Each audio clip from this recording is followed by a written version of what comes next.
Hey everyone! Thanks for stopping by the Standards Weekly Check-In. I'm Colin. Behind the camera we got Heavy Metal Dylan. What's up? Today we're going to be getting into some staff picks, flipping through some new arrivals and recently priced records, and addressing some viewer questions at the end of the video. As always, you see anything you like, hit the DMs on Instagram, give the shop a ring, or just cruise in. We're open 11 to 8, 7 days a week. And hey, we have a special announcement.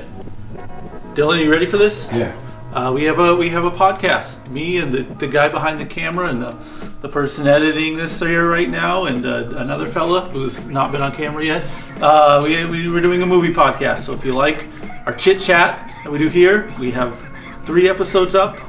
I'll put the link tree in the Instagram bio and the YouTube thingy, so you can listen to us talk more. Do you think they enjoy it, Dylan? If you're actually listening to this now, then it's like, okay, maybe you do. Or you're just taking a bite of your sandwich and you're still on mute. Yeah. But either way, if you want to hear us talk about every movie that comes out in theaters that we watch with our Regal Unlimited Pass, that's the premise. Anyways, enough of that. Tell the people what you're listening to, Dylan. Alright, well, other than, that's right here. Yeah. Got Merciful Fate, Don't Break the Oath. Been blasting this, getting ready for Saturday. I have a date with somebody to go watch Merciful Fate with Creator and Midnight. Mm-hmm. I won't tell you the date unless they want to come out and say it. But It's a merciful date. it's a merciful date. Yeah. Dead ass. Right. We won't break the oath. Of course not. Me and my date, who I Yeah. won't name, and I won't say it's someone in this room with me. Yeah. You don't need to paint me a fatal portrait of how this night's going to go. Of course not. Yeah. Of course not. Is it? Wait. Is that girl Abigail you've been so into lately? Yeah, I've been talking to Abigail. Yeah. She's Merciful Fate. Well, unlike nuns, you will be having Yeah, fun. we'll be having fun. Anyway, other than that, getting ready for that show. I'm listening to some Age of Apocalypse. We just got this in again, and like when it first got to the store, I gave it a listen. I just thought like, okay, this is Life of Agony.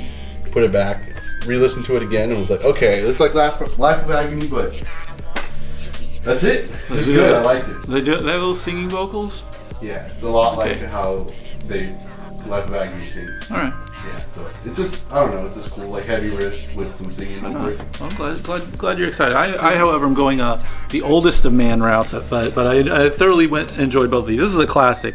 Steven from Loser Life put me onto this band, and it ruined my life because there's no other record like this that's as good. But if you like depressing melodic hardcore, this is probably one of the best in styles. It's like Leatherface, this record, and I don't know if I have another one that I hold as in as high esteem as those two, but this one was a big one for me growing up. I can't imagine anyone under 30 enjoying this record.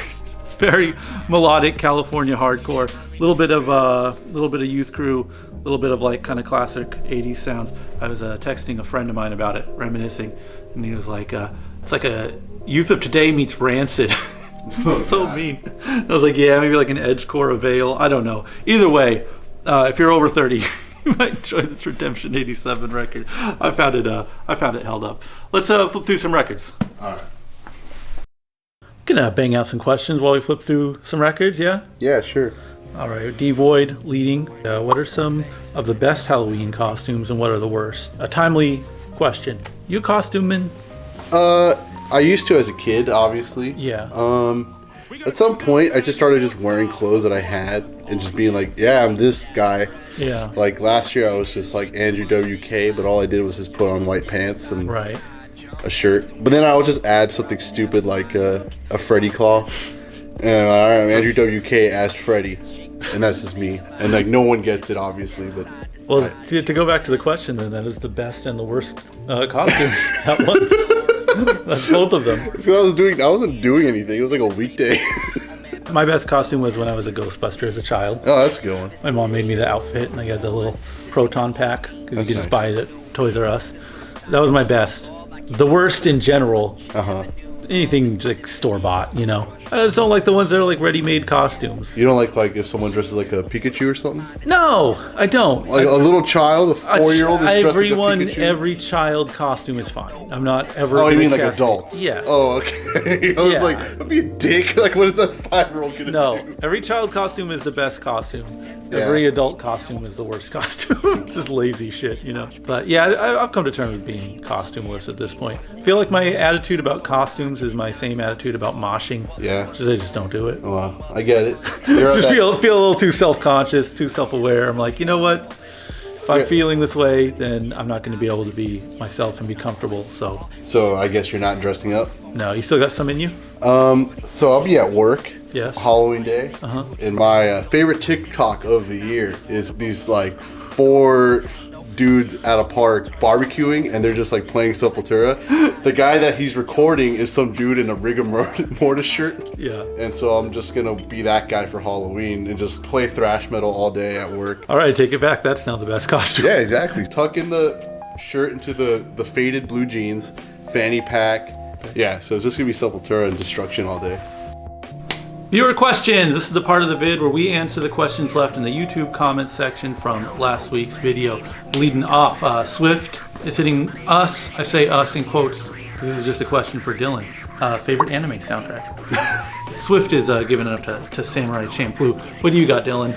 I gotta say, the Digimon, the movie, the soundtrack, it has the Digi-Rap, and it has Less Than Jake.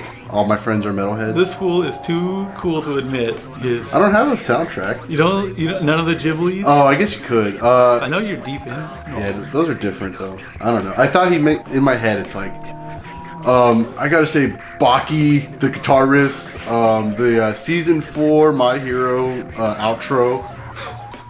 But I don't know, soundtrack wise, like I can't think of anything. I guess like the Porco Rosie one's really good. I'll agree with that. And the Digimon, the movie, the soundtrack. Next up, Greg Hicks is asking for our top aging rocker vocal, the legendary singer that still got it. He gives some love to Robin Zander, and I feel like we never talk about Cheap Trick on this, on our little program here. So I'll just let that ride, because I just love seeing some Cheap Trick love get spread out somewhere. What about you, Dylan? Who do you got? My opinion might change on Saturday after I go on my merciful date with someone who will not be named. Ooh. I might have a very specific Danish answer next week, but this week I'll agree with Robin Zander because yeah, love to Cheap Trick. What do you got? You know, after you said you're going on that merciful date with someone you won't name, right? I would have to say I've seen King Diamond solo live, and honestly, that was probably one of the best. Yeah. I can't imagine he got worse.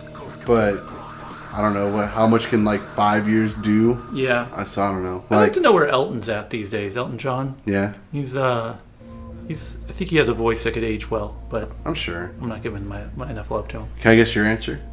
Go on. James Hetfield.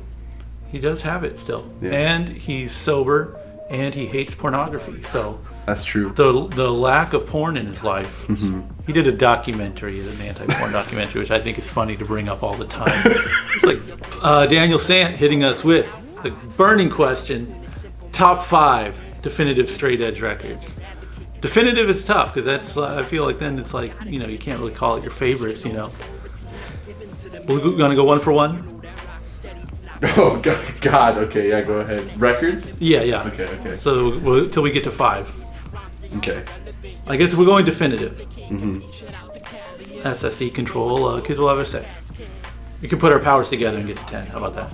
Okay, yeah. So I was like, fuck. Because you have to say minor threat and SSD, and then you're already there. Then I'm done. Yeah. For me personally, I'm gonna be dead ass with you. Probably Judge's the first one.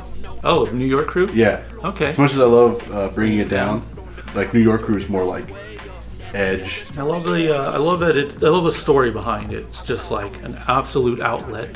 Yeah. Being furious about how you're being misrepresented or whatever, and you're like, all right, fuck it. We'll be the bad guys. We'll be the villains. Just jumping into it. Love it. Putting on that cape. Love it. Yeah. Say, I got to give some West Coast love. Uniform Choice, Screaming for Change. Wow T, Break Down the Walls for me personally. Yeah, that's I would agree. That's their best record. Okay. From the best band. Yes, truly. Shane, True Till Death. Same friend who hit me up with the Redemption 87. It's like, yeah, a band that was hated on because they were better than everyone. So true. All right, 5 more to go. All right, I'll go more old school. Okay. Minor Threat. Yeah, I'll say Out of Step. I like it. That would be the one I'd go with too. More, Yeah, more see. listenable. Okay. I'll give it some more West Coast love. Yes. Instead, we'll make the difference 7-inch, which isn't really so much definitive as it is just like very high quality. I'll go a little new school. Eco Strike's Voice of Strength. Crazy. Liked it too much. Of course, it's a very good record, but you're still crazy. I'll put in, you would say something from Earth Crisis because they were such an important band in the 90s, but I think a certain band who was not straight edge had to walk before Earth Crisis could run, and that's Inside Out. I think the Inside Out 7-inch, if we're going to pick a record that had more of an impact, I would say it's that. To say that it's not a straight edge record, I think is a stretch.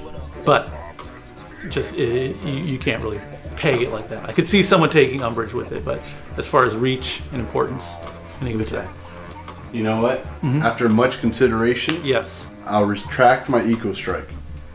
I'm going to put the Turning Point 7. Okay. Then, as my last pick, which I think is the last pick, Yes. I'm going to go a little new school. Some might say this is a shameful plug. I'm going to go ahead and say abstain, infirm, or purpose. Okay. Yes. Honorable mention, Yes. 2 records that aren't straight edge that are absolutely important Yes. to straight edge, particularly on the West Coast. Stalag 13 in Control and Youth Brigade, okay. Sound and Fury. And the Justice League 7-inch. First Justice League 7-inch, I believe, was the first of the second wave of straight edge, predating Youth of Today. Fair enough. That's my call. Okay. All right. If you have any questions you would like to see answered in next week's video, or if you want to see some lists put together, leave a comment in the YouTube section down below and we will address it next week. Thanks for watching, everyone. Time out. There won't be a video next week. Next Monday's Halloween. We got spooky things to do. So, no video next week, but still do all that stuff and we'll talk about it the week after that. Because life goes on, baby. Lates. Vicious cycles lead to vicious cycles. Life on repeat. Lost all my angels. Skeletons.